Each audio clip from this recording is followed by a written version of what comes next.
Since more than 4.2 million people across the country defaulted on student loans between April of 2025 and March of this year. More from Town Hall.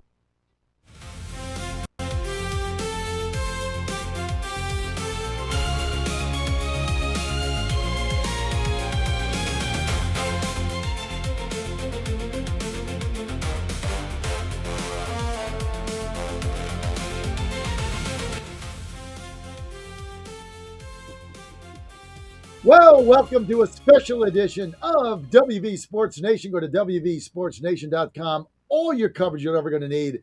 News and information on all WVU sports. It's basketball, it's baseball, it's football. That's coming up. We got women's basketball, men's soccer, volleyball, you name it. It's there. Rifle. We cover it all. You can also download their app. That's the easy thing to do. Download their app. Actually, all you have to do is go to the App Store or Google Play. How easy is that? And just put in WV Sports Nation. Our app pops right up, and you are good to go. And this is a special edition of WV Sports Nation. I'm your host for this segment, John Ferris. We have special guests with us. Women's basketball coach Mark Kellogg. We have Trent Connor is going to be with us, one of our senior writers and the beat writer for WVU women's basketball, and goes to all the tournaments and all that good stuff, all that coming up. And this segment for women's basketball in West Virginia for the Mountaineers is sponsored by Ask Vision Homes and Rocky Simmons. For over 3 decades, Vision Homes, they built hundreds of custom homes right here in Morgantown and the surrounding areas. Now, their expert team, here's what they're going to do. They're going to design and build a brand new custom-made home that fits your needs, your lifestyle, and your budget. Doesn't matter if you're downsizing, upsizing, empty nesters, whatever it is, they got a few. Best of all, they lock in your price before they start to build. Now, how cool is that? So you stay on budget. It's guaranteed by Rocky and his family. No land, no worries. Vision Homes can help you with that too. So it doesn't matter if you are a first-time home buyer, you're looking to upgrade, you want to downsize, you want to get your dream home, you're an empty nester, you're a new nester, it doesn't matter what it is. They have it all. Just go to Ask Vision Homes. Go to AskVisionHomes.com, AskVisionHomes.com. You invest just 1 hour with Rocky, and you're good to go. And they're going to walk you through their easy step-by-step home building process. They're going to answer any questions that you have. They're great. This is a family-owned company. Go to AskVisionHomes.com. And if anybody gets out of line, we got Mama Rocky there. She's run the place. She's got to tell them what is. You need anything, you go right to Mama Rocky, and she's going to straighten it out just for you. This is a family-owned business, 100% satisfaction. Just go to AskVisionHomes.com. That's AskVisionHomes.com, and we appreciate Rocky for that. Okay, let's bring in Coach Kellogg, the WVU women's basketball coach. Let's bring in Trent Connor. Trent, good to have you with us. Is Rocky with us, Dan? No, Rocky. Okay. Look, guys, I just want to start. Let me give everybody an overview why we love having Mark Kellogg on. You like winners? All the guy does is win games. It's unbelievable. Look at his 3-year track record, right? 25-8, 25-8, 28-7. This is his first 3 seasons.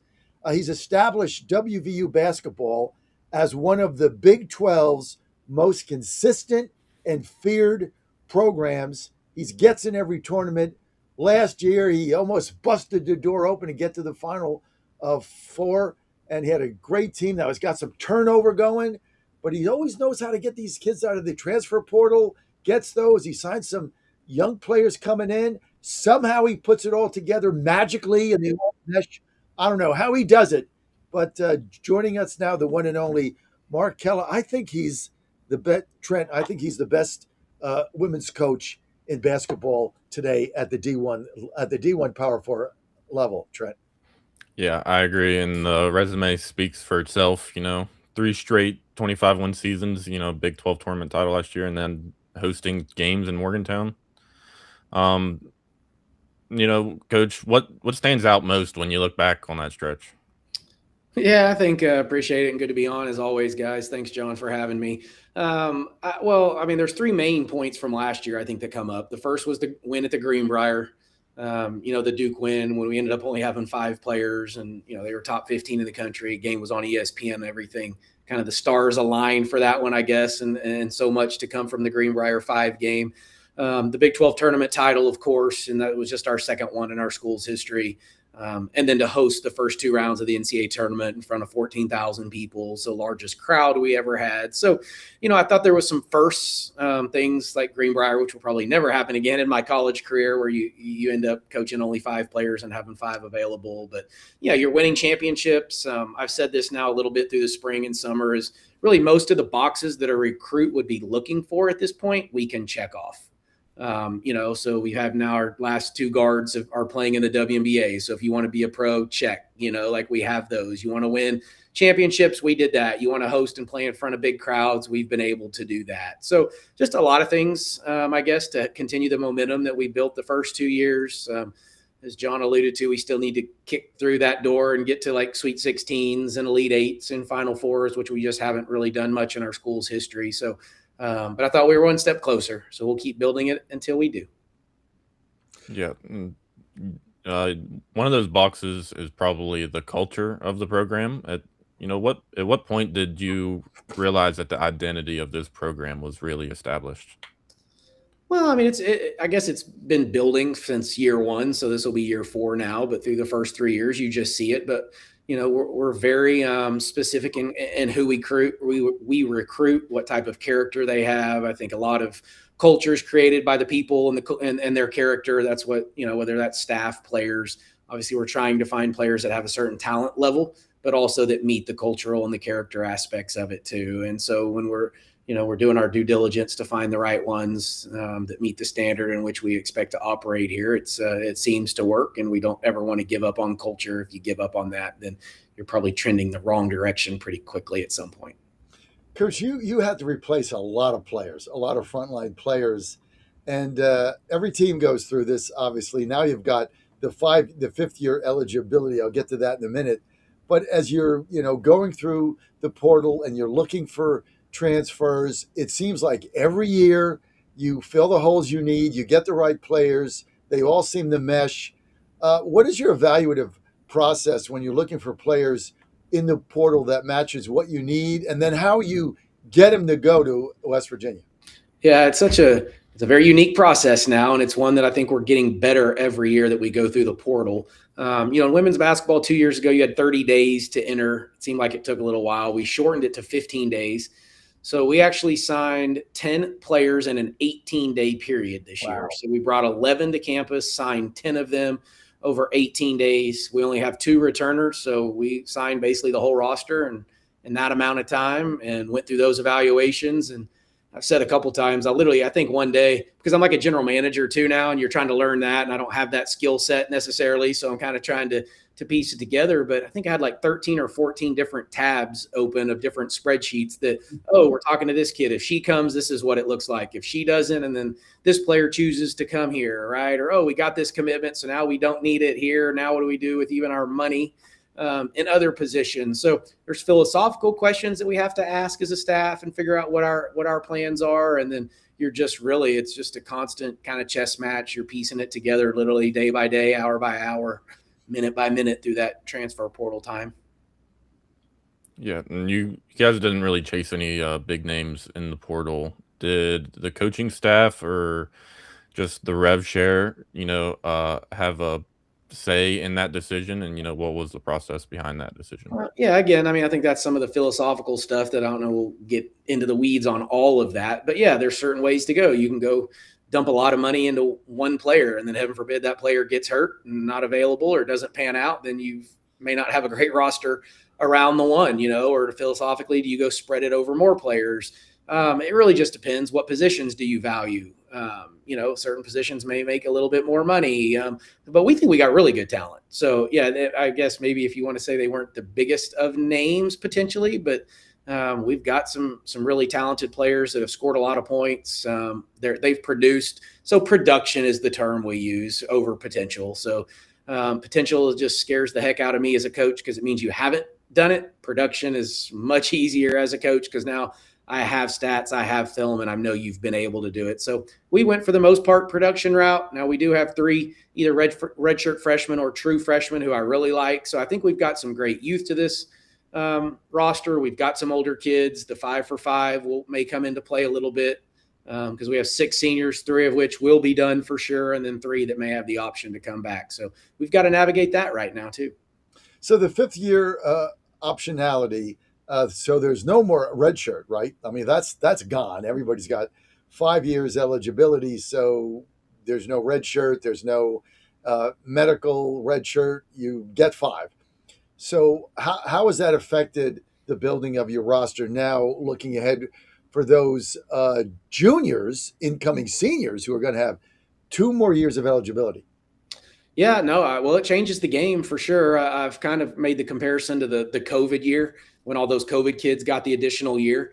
So now you're just going to have twice as many kids back probably in the transfer portal or using an additional year, which really kind of can affect your high school recruiting. So the 2027 high school kids now are probably the ones that are feeling it. And I have a daughter in that situation right now who's a 2027 high school basketball player who's going through this. And a lot of college coaches don't know exactly what their roster is going to look like. So it's hard to necessarily tell the high school kids what their role may look like because you don't even know what your roster is going to look like at this moment. So we're trying to go through those conversations with our current players by the end of the summer to see if they have any idea if they think they'll use their 5th year or not on the current roster. And then that helps us kind of go from there to recruit the high school kids, or maybe not recruit high school kids and wait till the portal opens again. Are you saying that that high school kids, it's tougher for them now because of the 5th-year eligibility?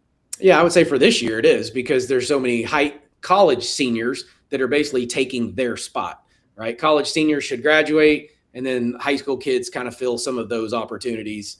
But now when all those seniors are going to stay again, so many spots and scholarship spots for a high school kid. So again, some of it might be philosophical for some coaches, but for the most part, I think production and age wins out most cases right now. Mm-hmm. So how is that when you say it's affecting your daughter who's 27 high school? So she hasn't gotten the looks because, not to get personal, but just overall, because a lot of seniors are going to, incoming seniors are going to come back 5th-year seniors.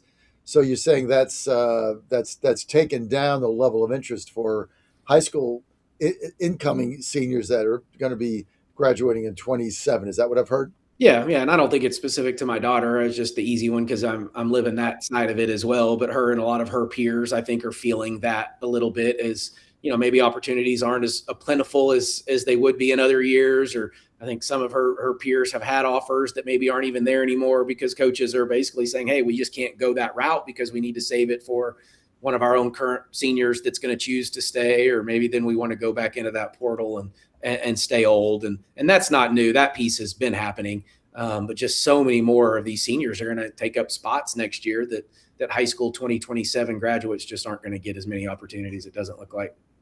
Yeah, and I mean, as you guys have mentioned, the landscape's like ever changing, and you said so yourself, you're not used to being part GM, I guess. Was there anyone in particular or like one certain person that you leaned on for mentorship or guidance when you're tackling that new role? No, not necessarily one person, but you call and try to pick the brain of all sorts of people, even like Mike Gansey, who was here, who was with the Cavs, at the point but I reached out to him just to try to figure out like, hey, how did you do this when, you're at that level, which is different than us too. And they have salary caps and those types of things. But yeah, you're just trying to find anybody, your coaching peers that maybe have done it, what's worked for them, what's working, definitely what not to do. And then other than that, it's kind of like trial by error here a little. Like one year, it looks pretty good. Another year, maybe it wasn't so good, or a certain situation, or maybe we handled one recruit really well and another one not so good. You're dealing with agents now quite a bit too. So that was new over the last 3 years or so, where agents weren't a part of our conversations in recruiting. And those have taken a pretty big seat, I guess, at this point at the table. The agents have. Yeah, and I guess now to talk on the roster this year, Walton and Harris from George Mason, they kind of seem to fit that role of like a value addition. What did you see in those 2 players that maybe the rest of the country undervalued? Yeah, I mean, well, Zaza first, Walton, averaged 18 plus, first team all A10 player, very productive, bigger guard, which we had been looking for. So, I mean, you're talking about like a 6 foot, maybe even a little taller, 6'1", wing player that can handle it, shoot it, score at mid-range. She can post up. I mean, just a very, very all-around, just solid player, rebounds it at a high rate. And then Kennedy was the point guard. So we brought her, and she can play off the ball a little bit too, but shoots it at 37%, had more than 70 steals, which fits us on the defensive end, to help kind of take some of the Jordan Harrison role. So she's done a great job, but just really good kids again, great character, came from a winning program, which was important. Yeah, and you kind of mentioned the length. You're taller and longer this season, which is something you haven't had in the past 3 years. Was that a point of emphasis this transfer portal, or did it just shake out that way? Yeah, no, I mean, it was a point of emphasis if you can find it. I would be the first to tell you I don't want length that's not productive. That doesn't do us any good, too, to have the all airport team that looks good walking through the airport but can't play. That doesn't help you either. But yeah, so Skylar Forbes will be like a 6'3", 4 player for us. May play the 5 some, but came from Marquette, was Marquette's leading scorer in the Big East. So you're talking about another player that's just really scored it. She's playing on the Canadian senior national team right now. She's at training camp with them. And then Kyla Ngodu, who played at UCF, who's another 6'3", 6'4", long athletic player that kind of kicked our butt at one point this year, had 21 points on us and 9 rebounds when we played him, but she's had a great summer.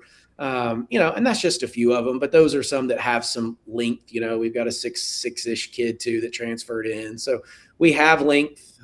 We've got a little more versatility on the defensive end than what we've had.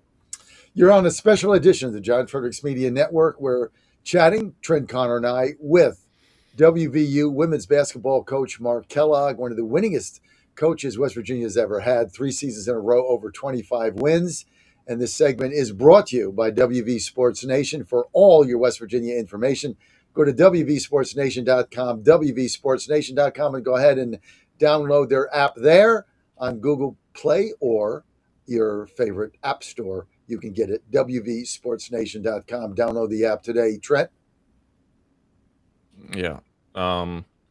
So you kind of mentioned earlier in the show about JJ Quinterly and Jordan Harrison, becoming WNBA players. How much does that show up in your recruiting pitch now? Well, probably quite a bit, but I think, player development is a big kind of buzzword term that a lot of people, players, agents that use. They want to know what their role is going to be, how we develop players, what that looks like. And so we can walk them through the process of getting JJ Quinterly to where she is, Jordan Harrison to where she is, and then several of our players are still playing professionally over in Europe that have graduated the last couple of years. So, there's a development plan. A lot of the early part of the summer is skill development. We're getting a little bit more into a little bit of team stuff, but we still do skill work every day. So we break them up and they each have a skill coach on our staff that works specifically with their position, and they'll watch film with them. They're on the court with them, those types of things. So, but I think one of the most important things with player development is the players need to actually understand what they do well. Most do, some don't. Some, for example, may think they're a great mid-range player, and then we go pull up the analytics for them and show you the percentages, and then have to show them that, okay, yeah, you can get there, and that's a great quality to be able to get the shot off. But if we're not making it at a high rate, then maybe we need to look at getting to the rim or shooting the 3 or whatever the case may be. So really just trying to get our players to understand what their true skill set is and then how we need to go attack it, this time of year. What was your toughest recruit this season? I don't know if they're tough. I don't know if this equates to tough, but it's the ones that kind of make you wait. Right. That go maybe look somewhere else. You feel like you did a great job, or they want to take a couple more visits. The ones that are much easier, quicker, make you feel a little bit better, are the ones that are here. They commit maybe while they're on their visit or shortly thereafter. And, just from the GM side, though, that's when it allows you to continue to build. When you have, players out there that you're waiting on, it kind of pauses. What do you do next? Or do you wait on that kid? Or do you just go recruit somebody else? And if they take it first, then they take it. And that's where some of those philosophical questions come into play. But, I don't know if difficult, but the ones that kind of stress you out a little bit are the ones that kind of take their sweet old time. But there's an advantage to somebody that you're really after committing early, right? Because that shows a commitment, shows that, whatever they've seen about you and your program, like this is going to be their home, this is where they want to be, rather than the person that has to come back for 3 visits and talk to 10 other schools. right? Yeah, no, yeah, 100%. Yeah, from money because you're not bringing in other people to time because then you can go call your other players you maybe were recruiting at that same position and tell them, hey, we loved you, but we got a commitment. And then it just helps you build the rest of your roster based on what that player decides. So yeah, it's definitely a snowball effect that saves a lot of time, energy, and resources. They'll make their minds up. Yeah, and you mentioned Forbes earlier being from Canada, and then you brought in Shantae Murray from Canada, and I think Toomba's from Canada. Did that play a role having other players from that region, that country, in recruiting, Murray or Forbes? Yeah, I mean, I think it can a little bit. Forbes is a little bit older than the other two and did not play with them. Devine, Toomba, and Shante have played together, same high school up there in Toronto. So they were familiar with each other. None of them were like package deals necessarily, but you kind of get in with the program and, and they get excited about what we're doing. And, it's just a straight shot, 5.5, 6 hours up to Toronto. So it does make some geographical sense as well. And yeah, really excited about all three Canadians. Maybe we can keep the pipeline going here a little bit as we recruit further, but their adjustments pretty, North America, it's not a whole lot different once they get here, and a lot of the rules and everything are the same. And they've been playing against the American kids too a ton. So the transition seems to be pretty easy for the Canadians. Is there a different basketball culture in Canada than you have here? I think every country is a little bit different. I would think, though, Canada probably mirrors the U.S. pretty closely, and their level of talent has improved just so much over the last little bit. But if you go look now at all the youth levels and even the national team levels, Canada, if you get to the NBA, some of our best players, our MVP in the NBA now is Canadian. So you're getting some elite talent up there. Yep. Tell us about the start of your schedule. Like, what are some of the key things that you look for? Some of the key games. Yeah, I wish I could even remember all of them. I think we open with Rhode Island, maybe then George Washington at home. We go to the Bahamas around Thanksgiving. I believe we open with Florida, and then maybe have Notre Dame would be the following game if we were to win that one. We go to Georgia Tech. Harvard comes here. We go to Villanova, so to Philly to play them in a rematch of last year that they beat us here. So that will be a big opportunity for us. So Robert Morris. I mean, there's a bunch of them in there that I'm probably forgetting, but yeah, we think it's a good schedule. There's some power schools in there, some neutral sites, some good ones at home. Obviously, trying to prepare us for the Big 12. Well, we went to the Bahamas. I think it was 2 Thanksgivings ago with the men's basketball team, and that was one of the best Thanksgivings that we had. We had so much fun there, and it's a great place to play basketball. It's a great atmosphere. Of course, you're in Thanksgiving, so you got that going on. You got football. You got all the football games are playing all over the place, but your girls are really going to enjoy that. That was a great. I think we were there 5 or 6 days, Coach Kellogg, and that was just one of the best. I guess you'd call it basketball vacations we ever had. And going to the games there is great because you're right up close. I mean, I think the first 3 rows of the stands are like you can actually talk to the players. It's that close, so that's going to be a lot of fun. Yeah. No, it'll be great. It'll be a great trip. And I forgot about the Greenbrier. We do go back to the Greenbrier again and play Northwestern, Big Ten Northwestern at the Greenbrier. So no, good schedule. Bahamas will be great. We've been before, but it's a good tournament and a good opportunity Thanksgiving week to get down there. So maybe you need to come back, John. You might as well just join us. You know what? We were thinking about that, looking at our Thanksgiving, because we had just such a good time there. We just might do that. Might do that again. And I remember the other teams that came in. I think Louisville was there. This is 2 seasons ago for men's basketball, and I think they sold out every hotel. Every hotel in the Bahamas. All we saw was Louisville Cardinal red. So people come. They follow their team. No doubt. On a special edition with Coach Mark Kellogg. He's the women's coach of WVU basketball. He's won 25 games in his first 3 seasons. This is going to be the season he kicks in the door, gets to that Final Four. This segment brought to you by Hope Gas. And hey, we got the Hope Gas Coliseum that you're playing in, so it's got to be by Hope Gas. West Virginia is for Hope. Learn more about their history and how they provide great service to our company and many others, and see how Hope Gas is improving the lives of the communities they serve. Hope Gas proudly provides safe and reliable natural gas service to about 140,000 homes and businesses throughout the Mountain State, including all of our 9 stations.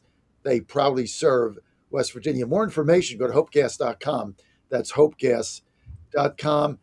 Trent, we got a couple more minutes. I know you got a couple more blockbuster questions, and then we'll wrap. Yeah, I just what do you think? One thing about this group this year that will surprise people. Oh, I don't know. Probably a little too early to determine that one, other than just the newness of it. So it's all going to be a little surprise from a personnel standpoint, just because you're not going to know too many of them. But I think it'll look a lot the same. I think we'll have the same defensive identity. I think we'll be a little versatile offensively. We'll shoot it at the 4 position a little bit more than we have been able to do since we've been here. And then just the length and versatility, as we've talked about, probably will be a little different than what we've had. Yeah, and Mimi Wheeler was a really good post player last year, but maybe smaller than some of the post players. Are you going to rely more on post scoring this year than last? Yeah, I think we'll spread it around quite a bit this year. It will just be different. Like Skylar Forbes, who we talked about from Marquette, is, literally like can shoot the living daylights out of the basketball, and the game comes very easy to her and natural. Will just look different than Mimi. Not that either one is better or worse than the other. Just they go about their business a little bit differently. So it will just look a little different. And then the length, as we've talked about several times, we're just much longer than we've been.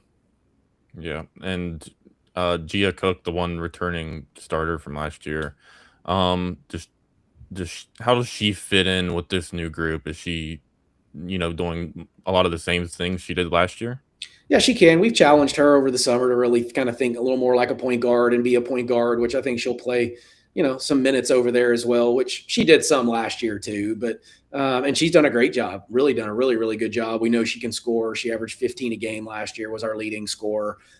So yeah, it's all now the next steps in expanding her game and being a leader and being a little more vocal and, thinking like a point guard and then picking her moments to score. But I told her early in the summer, gee, I know you can score. I've seen you do it all year long. Now show me you've got the full package, and let's keep working on that. And she's setting up teammates and coming off ball screens and looking to share it and spread it. And so, yeah, really excited to just kind of see Gia's game kind of go to a next step, next gear. You guys probably don't know this, but when her basketball career concludes, her dream is to be a sports broadcaster. So one day you might find her on WVSportsNation.com calling some of these games. You never know. A lot of personality, so she might. She's got. If there's a camera, she may just find her way in front of it. That's for sure. She is not short on personality, no doubt. I can see her being courtside ESPN like that when her basketball career comes to a close. For all of us, it does eventually. As players, Coach Kellogg, really want to thank you for your time today and sharing that insight. If you're not a WVU women's basketball season ticket holder, you should do that. They're the most fun games. The Hope Coliseum at home, it rocks. I mean, I got to tell you, Coach Kellogg, those 2 games at home where you guys, were at home in the tournament, we had 15,000. Never in my lifetime did I think I'd see 15,000 people at a women's basketball game in West Virginia. And tell me that house didn't rock, Coach. It rocked. Yeah, it was the loudest environment I've ever been in. And just to see the crowd forming, we had general admission for like 8,000 people. I didn't know if that was a great idea at first. And I backtracked off that one and said that was genius, whoever in our ticketing department, because it just formed lines early, and before the neutral game when Kentucky played James Madison, there was thousands of people waiting to get in just to get their seats for that game. So yeah, unbelievable environment, the best that I've ever been a part of. And I just hope now, John, that it carries over into this season. And, it won't be like that every night, and we understand that. But hopefully season ticket sales are going well and we can continue to just kind of grow the fan base. Well, you keep winning, you're going to do that. You've created an intense amount of excitement and expectations around West Virginia University Mountaineer girls basketball. And I want to thank you, Mark, for your time. We're going to have you back certainly before the season starts. And I want to thank you for joining us. I want to thank our sponsors, Hope Gas. Just go to hopegas.com And Rocky Simmons, your number one fan, Mark, is Rocky Simmons. He's your number one. He loves you, and he loves West Virginia University women's basketball. Go to askmissionhelps.com. I want to thank our senior writer and the beat writer for you, Mark. Who's your beat writer on women's basketball? So be very nice to Trent Connor. You're assigned to, there's only one beat writer for WVU basketball in Morgantown, and that's Trent Connor. Only got one. He's it. Coach, thanks for being here. All right. Thanks, guys. Trent Connor, thank you for all you do. More information, WVSportsNation.com. WVSportsNation.com. Download the app Store, WV Sports Nation, or Google Play. Get up to date. Miss a day, miss a lot. Trent Connor, Mark Kellogg, thank you for being with us. Now back to regular programming on the John Frederick Media Network. Thanks for joining us.